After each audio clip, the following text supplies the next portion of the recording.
Hey folks, welcome back to the channel. I hope you're all having a fantastic day or evening wherever you are.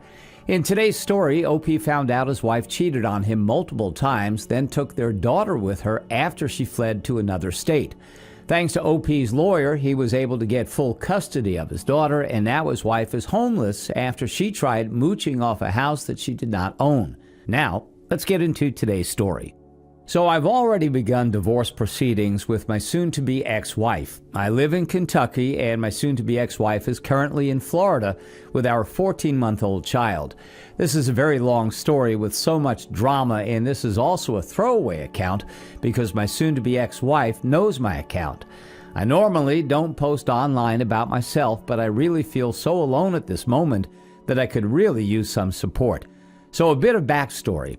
When I was 18, I was in an abusive relationship with a woman, and we had a child together despite using birth control. She cheated on me multiple times, but the kicker was she ended up cheating on me with my best friend. We'll call him James. And I was absolutely destroyed by this. I stopped talking to my friend for years, but eventually I pulled myself up and reached out to this friend. He talked about how he was so incredibly sorry, and I forgave him. In my mind at the time, I had let this woman alienate me from all of my close friends, and I just didn't want to lose my oldest childhood friend because of this. Sadly, this becomes relevant later. So, fast forward to the current day. I've since gotten custody of my 13-year-old son and was happily married. My wife comes from an extremely wealthy family, whereas I grew up impoverished and struggling with simple things like food security. My parents were divorced, and I lived with my mom, who received disability benefits.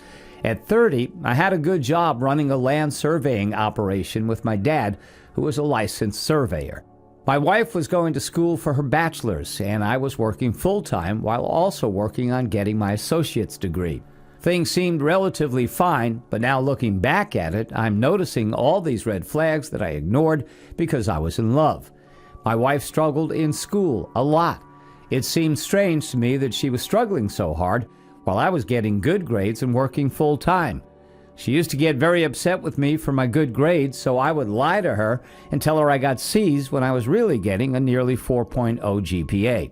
I would try to encourage her and help her with homework, but this eventually led to me just doing her homework for her because she was too paralyzed to do it herself. When COVID hit, my job suffered and I began making less money.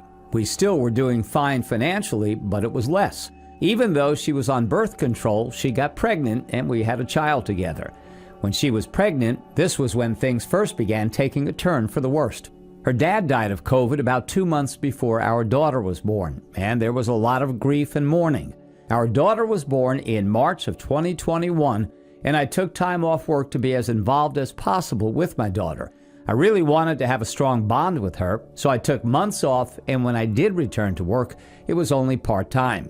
My wife was suffering from postpartum, and I had read online that the best thing to do when your partner is suffering from postpartum is to help as much as possible, so I did. I would routinely do things for my wife like make her breakfast in bed, and I took great care of my daughter.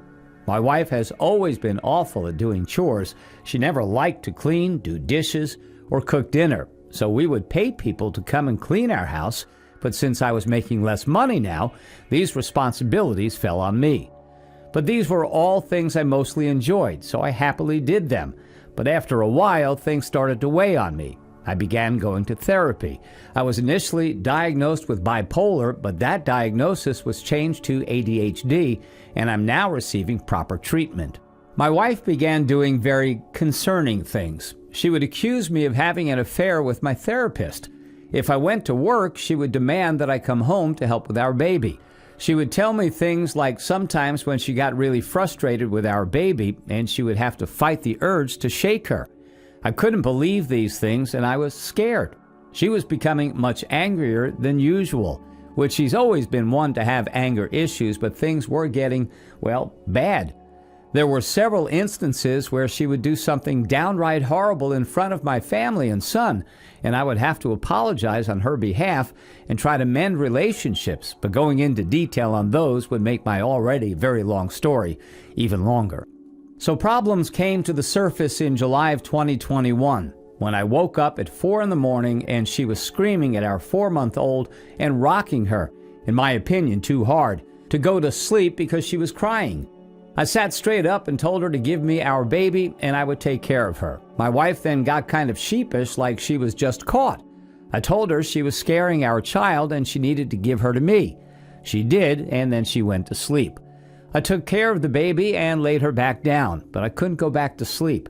I was really struggling to come to terms with what just happened. I went to work that day, and when I came home, she wanted to confront me and defend herself, and I would just tell her that I couldn't talk to her at that moment. I just wanted to take a shower and take my dog to his vet appointment, and we could talk about it later. She followed me around, and I kept asking her to just leave me alone. I ended up going outside, and she followed, yelling at me. I told her that she had anger issues, that she didn't care about anyone but herself, and needed to act better. She stepped forward and slapped me, hard. I didn't hit her back or anything. I just kind of slumped and said, "Look what you've done now." Then I went upstairs and sat on the toilet, kind of crying but mostly in shock. She followed me up the stairs, and I remember this very clearly because she never apologized. She was just trying to explain how she got so defensive and how what I said just made her so angry because it was similar to her abusive parents. I couldn't believe she wasn't apologizing and instead was defending herself. I didn't take my shower or anything, and I just left to take our dog to the vet. While I was at the vet, she contacted some of my family to take her to a mental hospital so she could get treatment. When I got back, she was gone, was headed to the hospital, and she was just texting me telling me how sorry she was. She got diagnosed with postpartum, and it took time, but I tried my best to forgive her and be understanding. When she got back, things were somewhat normal for a bit. But after about 3 days, she asked me why I seemed withdrawn, and I just said something along the lines of, "Well, it's hard for me to cope with the fact that you hit me." She started telling me that years ago I threw a hairbrush at her, and she forgave me for it. I don't remember ever doing this, but all of a sudden this was being brought up, and I would have to apologize for it to placate her, even though I didn't remember doing it. Now I'm understanding that it never happened.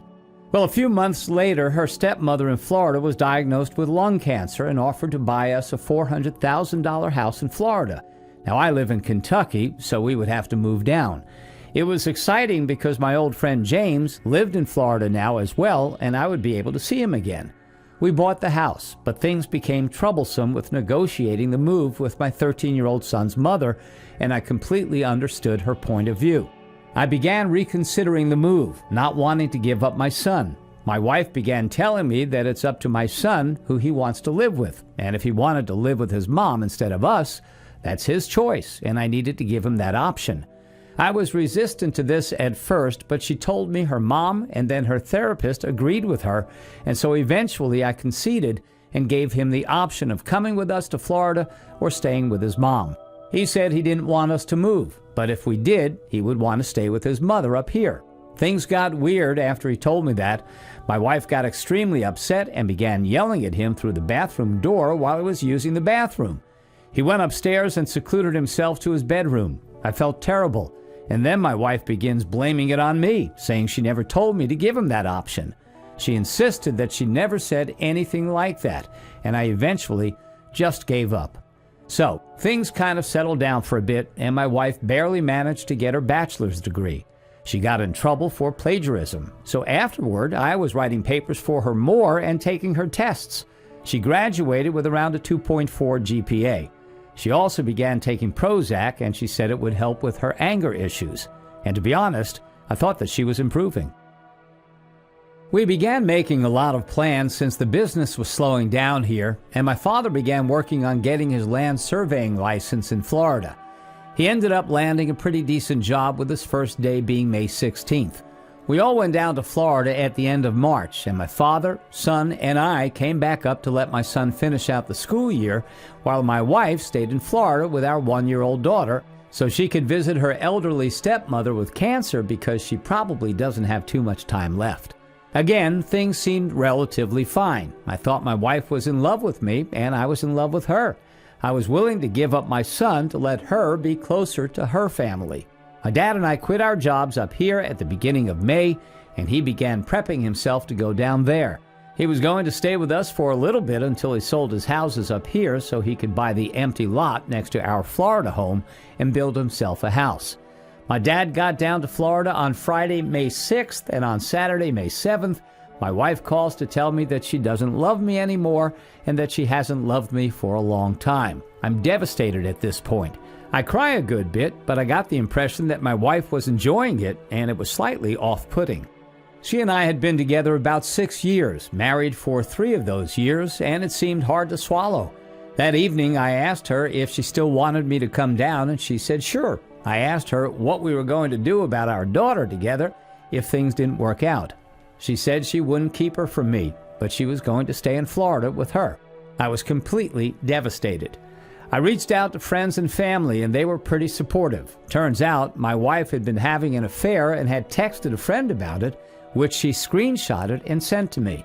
I immediately contacted a lawyer to see what my legal rights were and began divorce proceedings. My wife, on Tuesday, May 10th, allowed our daughter to get into her psych meds, and she had to contact poison control and rinse her mouth out. But around 9 in the morning, she asked my dad, who was now down there, to watch our daughter so she could go have a me day. She was gone until around midnight. While she was out, she went to see my friend James, 2 hours away, and the affair went from an emotional affair to a physical affair. My dad moved out the next day. She didn't come clean about this affair until I figured it out, which I only figured out because James never responded to me when I told him I was filing for divorce. Before my wife came clean, she kept trying to talk to me about how she just wanted me to choose her and how this wasn't sudden or anything. I told her that I was even willing to give up my son for her and that she was chosen, but now I'm not willing to do that. Turns out she was just trying to absolve her guilt. So here I am. I don't have my job anymore. I don't have my child. I don't have my father around to rely on. She has our car down in Florida. I'm not the homeowner like I expected to be, and I had to pay for my lawyer using a credit card. There is a silver lining, though, and that is due to the laws regarding child custody. The state that determines the custody of our 14-month-old daughter is Kentucky and not Florida. So she has to go to court and try to convince the courts to let her move with our daughter down to Florida. Meanwhile, my lawyer seems fairly confident that we can get sole custody. My soon-to-be ex-wife is wanting to work things out, and I'm just not talking to her at all. She keeps saying that she never wanted a divorce and that I went too far. She's since reached out to my dad and told my dad that if we work things out, I have to remove my name off the deed to the Florida home, so the ownership is entirely hers. That her mother will always hate me because I'm a terrible person, but she just wishes I would come to Florida so we can work things out. She refuses to come back to Kentucky unless I drop the divorce proceedings. I have no intention of working things out. The worst thing about all this is that I can't bring myself to cry. I want to cry so badly, but when I do, I just feel guilty for letting myself fall into this situation. If I hadn't reached out to James, then perhaps my wife would have never cheated like she did. What's worse is that I know she did it to hurt me. She knew about mine and James' history and picked the one person in the entire world to have an affair with that could deliver such a devastating blow to my confidence. Update. I know a lot of people have been asking for updates, so I figured I would make a post to update everyone who cares. So first, the custody issues. My soon-to-be ex-wife was granted 2 continuances, one in June and one in July, and the hearing was scheduled for last Monday. Luckily, Friday before the court hearing, she and I reached a temporary custody agreement that will last until the permanent one is determined towards the end of our divorce. Essentially, my daughter is going to be spending a month with me and then a month with her. We'll be exchanging her at the airports. This is beneficial to me. Since she had delayed the court hearing twice, it would now be difficult to claim she's an unfit mother in a custody hearing. Since we had no custody agreement prior, her moving away is not in violation of any custodial arrangements. So in order to have my daughter move back to Kentucky, I would have to prove that I should be awarded primary custody. It wasn't impossible, but it was a bit of a long shot. Now, when permanent custody is being determined, she and I already have 50-50 custody established, and as long as there are no incidents while she's staying with me, we'll be on equal footing for when the primary custodian is determined. I told her that if she wanted to stay in Florida until our daughter is older and going to school or her stepmother passes away, I would agree to it as long as she agreed to move back here afterwards. I can't think of any healthier compromise. If she doesn't agree to that, then a judge is going to have to determine it. Also, and most importantly, I get to see my daughter. I'm so excited. Second point, I have a very good job now. It's a government job, and I work in the engineering department. I'm really happy there. The pay and benefits are all better than my previous job. I feel like they're very appreciative of me. They even had me training someone on my first day, and they're considering getting me an intern now. It's gone a long way to helping my mental well-being. Third point, my soon-to-be ex-wife attempted to hoover me while we agreed on custody. At this point, I've consistently gone to therapy for about 16 months, and I was prepared for it and handled myself very well. I don't want to get back with her. She justifies everything she's done to me by claiming that I was verbally abusive. I'm not a verbally abusive person. I would tell her that I remember things differently than she does, and that's okay. I definitely had people-pleasing tendencies during our relationship and an insecure attachment style. But I've made a lot of effort to overcome this. I'm not one to let my anger get the best of me. Now, I'm having no problem establishing boundaries with people, and it's made my entire life much better. I'm no longer even interested in a reason why she did such terrible things to me. I used to try and make sense of things, but you can't make sense out of nonsense. For a while, in June, I was very distraught because I would dwell on it. I would find myself thinking, no matter how long I live, I doubt anybody will ever do something so awful to me again. I voiced that to my therapist a couple of times, and she would always tell me that at least I got it out of the way when I was 33 years old, rather than having it happen 20 years from now. Initially, that offered very little comfort, but as I'm rebuilding my life basically from scratch, her observation has really become true. I feel like I can basically handle anything life throws at me because I've already gone through hell and came back, not only alive, but a much better person than I used to be.